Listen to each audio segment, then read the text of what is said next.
Have you ever looked at a patch of your garden and felt a bit of despair? Perhaps the soil is dusty, pale, and hard. When you water it, the liquid seems to sit on top for a moment before vanishing, leaving the ground just as thirsty as before. This is what many of us call dead soil. But it is not truly dead in the way a stone is. It is simply soil that has lost its life. The real problem is not a lack of fertilizer or water, but a lack of the billions of tiny, invisible creatures that make a garden thrive. These helpers are the bacteria, fungi, and other microorganisms that form a bustling community right under our boots. They are the true engine of any healthy garden. Without them, soil is just dust. You can spot lifeless soil quite easily if you know what to look for. The ground will often be compacted, making it difficult for you to push a trowel into it. When you do manage to dig, you will find very few earthworms, which is always a telling sign. Plants growing in this soil will look rather sad and listless. Their growth will be stunted, their leaves might be a pale, sickly yellow, and they will be far more susceptible to pests and diseases.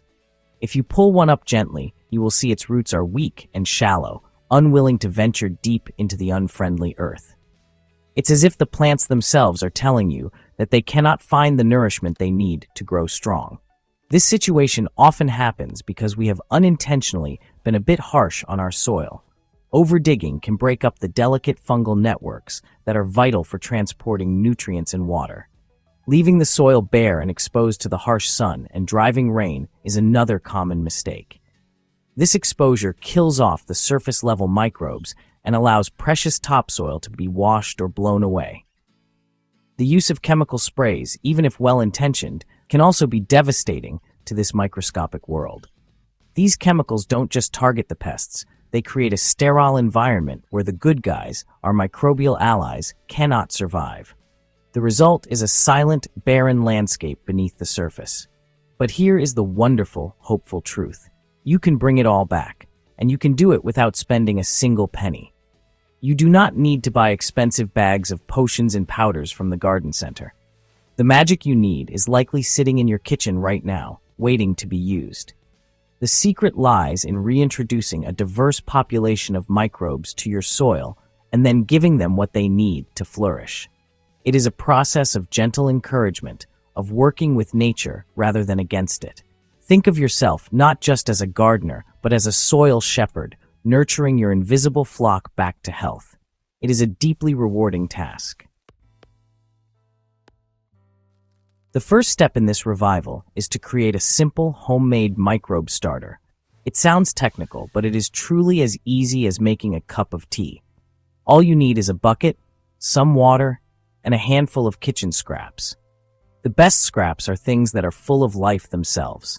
A few peelings from an organic potato, the outer leaves of a cabbage, or even a bit of leftover cooked rice will work wonders. These items are covered in the very microbes you want to encourage. Avoid using anything too oily, meat or dairy, as these can attract the wrong kind of organisms and create unpleasant smells. This is about cultivating a fresh, earthy community of helpers. To make your starter, fill a bucket about 3/4 full with water. Rainwater is best if you have it, as tap water often contains chlorine, which can harm the microbes. If you only have tap water, simply let it sit out in the open for a day to allow the chlorine to evaporate. Now, add your handful of kitchen scraps to the water. Give it a gentle stir with a stick. You are not trying to dissolve anything, just mix it all together. Cover the bucket loosely, perhaps with an old piece of wood or a lid placed on top without sealing it, to keep debris out, but allow air to circulate. Then, simply leave it in a shady spot for a day or two. While your microbe starter is brewing, you can prepare a special treat to give your new soil life a boost. Microbes, like all living things, need food to multiply, and their favorite food is sugar. You can make a simple liquid feed from fruit scraps. Take any old fruit peelings, apple cores, banana skins, citrus rinds, and put them in a jar with some water. Let this sit for a few days as well. The water will draw out the natural sugars from the fruit, creating a sweet, energizing drink for your microbes. You will know it is ready when the water has a slightly sweet, fermented aroma. This simple fruit juice will act like a supercharger for your microbial brew. After a day or two, your microbe starter will be ready. The water may look a little cloudy, and that is a good sign. It means the microbes from your kitchen scraps have begun to multiply in the water. Now it is time to combine your two creations. Strain the fruit scrap juice into your bucket of microbe starter, removing the old peels. Give the mixture one final, gentle stir. What you have now is a bucket teeming with invisible life, ready and eager to get to work. This simple, free liquid is more powerful than many expensive products you can buy. It is a concentrated dose of life, brewed by you for your garden. With your microbial brew ready, it is time to apply it to your tired soil. The best time to do this is on a cool, overcast day or in the evening. The sun's harsh ultraviolet rays can be harmful to your new microbial friends, so you want to give them a gentle introduction to their new home. Simply use a watering can, without the rose to avoid clogging it, and pour the liquid generously over the bare soil. Drench the areas where you want to plant, or pour it around the base of existing plants that are struggling. Don't worry about using too much. You cannot overdo it. You are inoculating the earth with a fresh army of workers. Next, you must protect your newly introduced microbes. Leaving the soil bare is like leaving them homeless and exposed to the elements. The solution is mulch. Mulch is simply a layer of organic material spread over the surface of the soil. You can use so many things for free: grass clippings from your lawn, shredded autumn leaves, wood chippings, or even just shredded cardboard. Lay a generous layer, a few inches thick, over the areas you just watered. This blanket will protect the soil from the sun, keep it moist, and stop weeds. Most importantly, it provides a slow-release food source for the microbes and fungi as it breaks down. Now for a simple trick that speeds up the entire process: aeration. Compacted soil has very little oxygen, and most of the beneficial microbes you are introducing need to breathe. You do not need to do any heavy, back-breaking digging. Just take a simple garden fork and push it into the soil as deep as it will go. Wiggle it back and forth gently to create small cracks and fissures under the surface. You are not turning the soil over, you are just opening up little air channels. Do this all over the bed. This allows oxygen and your microbial liquid to penetrate deeper, encouraging life to return to the lower layers of the soil far more quickly. This combination of microbes, food, protection, and air creates the perfect environment for a miraculous transformation. The microbes will immediately begin their work. They will start to break down the organic matter in the mulch, turning it into rich humus. They will create sticky substances that bind tiny soil particles together into larger crumbs, which improves the soil's structure. This crumbly structure is what allows water to soak in properly and lets plant roots travel freely. You are not just adding life, you are creating the conditions for that life to build a healthy, resilient, and fertile home for your plants. It's a true partnership. You will be astonished at how quickly your plants respond to this change. In soil that is alive with microbes, plants behave very differently. Their roots will now dive deep, seeking out the nutrients and water that the microbial network is making available to them.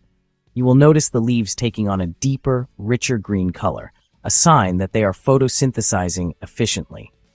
Growth that was once slow and stunted will become vigorous and strong. Plants will be better able to fend off pests and diseases on their own because they are no longer stressed and weak. They are getting everything they need from the living soil. The difference is not just in health, but in abundance. If you are growing flowers, you will find they produce more vibrant and longer-lasting blooms. If you are growing vegetables or fruit, your harvests will be more generous and, I can assure you, far more flavorful. This is because the microbes help plants access a wider range of trace minerals from the soil, which contributes to better nutrition and taste. A tomato grown in living soil has a depth of flavor that its supermarket counterpart simply cannot match. This is the true reward of gardening in harmony with nature: healthier plants, better food, and a deeper connection to the earth. To keep this wonderful system going, you just need to provide a little regular maintenance. The key is to keep feeding your soil's workforce. Every couple of weeks during the growing season, brew another batch of your microbe starter and give your garden beds a good drenching. Always remember to top up the mulch whenever you see it getting thin. This continuous supply of organic matter is crucial for sustaining the life you have worked to build. Think of it as giving your soil a regular, wholesome meal. It is a small, pleasant task that pays enormous dividends in the health and beauty of your garden. This simple, zero-cost method is a powerful reminder that the best solutions in the garden are often the ones that nature has already perfected. It does not matter if you have a tiny balcony, a small backyard, or a large allotment. The principles are the same. You have the power to turn barren dust back into a rich, dark, living medium. You can create a thriving ecosystem right outside your door. So be patient, be gentle, and trust in the process. Watch as you bring your soil back to life, and it will in turn reward you with a garden that is more beautiful, productive, and resilient than you ever thought possible.